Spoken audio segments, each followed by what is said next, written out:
মই বৰ্তমান উপস্থিত আছোঁ তিনিচুকীয়া জিলাৰ ডিগবৈ সমষ্টিৰ অন্তৰ্গত বৰবিল গাঁও পঞ্চায়তৰ ৩ নং বৰবিলত মোৰ সহযোগীয়ে দেখুৱাইছে তাৰ সামগ্ৰিক দৃশ্য এখন দলং যিখন IOCয়ে কেৱল মাত্ৰ দলংখন টিন লগাই এনেধৰণে যাতায়াতৰ বাবে দিছে যিখন গাঁৱৰ কেন্দুগুৰি গাঁও আৰু ৩ নং বৰবিলৰ সংযোগী পথ ইয়াত ছাত্ৰ ছাত্ৰীসকল অহা যোৱা কৰে ইয়াৰ উপৰি ব্যৱসায় বাণিজ্যৰ বাবে এইখন গাঁৱৰ পৰা এইখন গাঁৱলৈ যি যোগাযোগ হৈ থাকে তেওঁলোকৰ বাবে অহা যোৱাত যথেষ্ট অসুবিধা হয় আৰু বাৰিষাৰ বানপানী যথেষ্ট হয় ইয়াত ভয়ংকৰ অসুবিধাৰ সন্মুখীন হয় বুলি ক'ব লাগিব ইয়াৰ উপৰিও ইয়াতে ছাত্ৰ ছাত্ৰীসকল যাতায়াতৰ সুচল নহয় তেওঁলোকৰ যাবলৈ আৰু এজাক বৰষুণত দিলে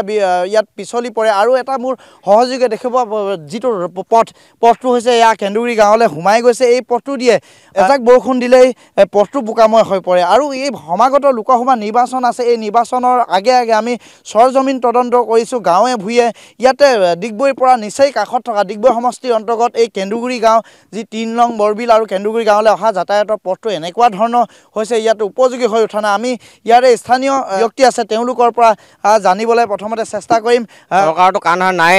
এইটো আসলে অইল অধিকৃত অঞ্চল হয় অইলৰটো গাফিলতিৰ কাৰণে এই দলংখনে আজি ৰাইজে দুৰ্ভোগ ভুগিব লগা হৈছে অকল অইল নহয় এই নলাটোৱে IOC আৱৰ্জনা আহে আসলতে IOC হওক অইলে হওক বা অসম চৰকাৰে হওক এই ব্যৱস্থা কৰি দিব লাগিছিলে দলংখন মেৰামতি কৰি দিব লাগিছিলে যাতে ছাত্ৰ ছাত্ৰীসকলে এই ৰাস্তাই স্কুললৈ পঢ়িব পাৰে ইয়াৰ পৰা 300 মিটাৰ দূৰত এখন LP স্কুল আছে এই ৰাস্তাই ৰাতিপুৱা ছাত্ৰ ছাত্ৰীসকল আহে ঈশ্বৰে নকওক কোনোবা দিনা যদি দুৰ্ঘটনা সংঘটিত হ'বলৈ হয় ইয়াত কিন্তু এম্বুলেঞ্চ এখনো আহি নাপায় কাৰণ ৰাস্তাৰ অৱস্থা এই অৱস্থা এইটো ৰাস্তাই এম্বুলেঞ্চ আহিব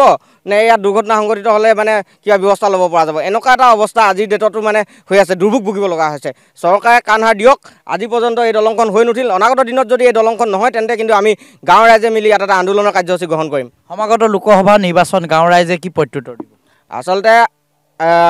যিজন আমাৰ সাংসদ তেওঁ এজন অকমন্য আৰু অদক্ষ সাংসদ তেখেতে নিজৰ সাংসদ পুঁজি টকা খৰচ কৰিব নোৱাৰিলে পইচা ব্যৱহাৰ কৰিব নোৱাৰি তেওঁ ঘূৰাই পঠাইছে এইফালে নিজৰ সমষ্টিত দলঙৰ অৱস্থা নাই বাট পথৰ অৱস্থা নাই এইবোৰ তেওঁ মেৰামতি কৰিব লাগে কিবা কৰিব লাগে এই প্ৰতি কোনো কাণ সাৰ নাই নিজৰ বিলাসী জীৱন যাপন কৰাত তেওঁ ব্যস্ত হৈ আছে তেখেতে নিজে AC ৰুমত বহি থকা মানুহে ৰাইজে কি দুৰ্ভোগ ভুগিছে তেওঁ গম পাব নেকি কোনোবা দিনাখন তেওঁ পথাৰত গৈ পাইছে নে তেওঁ কোনোবা দিনাখন খেতি কৰি পাইছে নে কিবা মানে ব্যৱসায় বাণিজ্যৰ লগত জড়িত হৈ কিবা কষ্টকৰ কাম কৰি পাইছে তেওঁ নিজৰ বিলাসী জীৱন কটাই আছে তেখেতে গমেই নাপায় ৰাইজে কেনেকুৱা ধৰণৰ দুৰ্ভোগ ভুগিব লগা হৈছে এইটো ৰাস্তাই ছাত্ৰ ছাত্ৰী যায় ব্যৱসায় বাণিজ্যৰ লগত জড়িত মানুহ যায় গাঁৱৰ বাসিন্দা দুখন গাঁও সংযোগী এইটো এখন মূল পথ আৰু এইটোখন মূল দলং এই দলংখনে ৰাতি পাৰ হ'বলৈ মানুহ ভয় কৰাৰ কাৰণে 1-1.5 কিলোমিটাৰ ঘূৰি সিফালৰ পৰা মানুহ ঘূৰি যাব লগা হয় এই পৰিস্থিতিত মানে জনতাই দুৰ্ভোগ ভুগিব লগা হৈছে কি পৰ্যায়ত আছে আজিৰ ডেটতো স্বাধীনতাৰ 75 বছৰ হৈ যোৱাটো 120 শতিকাত মানুহে দলঙৰ কাৰণে আন্দোলন কৰিব লগা হোৱাটো লজ্জাৰ বিষয় উন্নয়নৰ কথা কৈছিলে যি ডিগবৈ সমষ্টিৰ বিধায়ক কৰ্মযোগী বিধায়ক কয় ইয়াত পৰ্যবেক্ষণ কৰেনে আহেনে তেখেতৰ কৰ্মযোগী বিধায়কৰ কৰ্মফল এই পথটো আৰু মই বেলেগ নকওঁ তেখেতৰ উন্নয়নৰ ফুফুলা চব চূড়ান্ত অৱহেলাৰ মানে এইটো প্ৰতিফলন ঘটিছে এই বাট পথ আৰু এই দলংখনত